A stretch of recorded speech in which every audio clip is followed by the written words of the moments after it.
I don't want to scare you away, but there are several things that you need to reconsider before you become a nail tech. First of all, the schooling. Schooling is not cheap.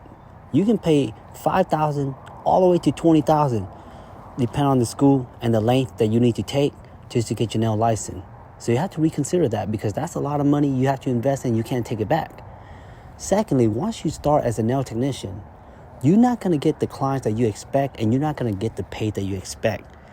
Nail is one of those industry where you kind of have to grind through the months, through the year, and build one client at a time. And you can ask any veteran nail tech. They all have to go through that stage.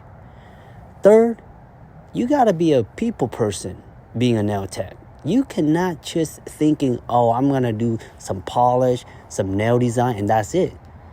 You have to sit in front of the client. Sometimes you kind of have to entertain them, get to know them, talk to them. And all of that can take away your time of a lot of things.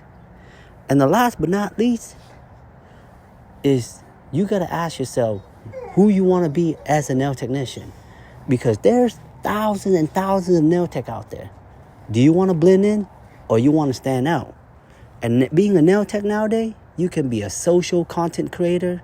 You can be a salon owner, a distributor, product, everything. What you want.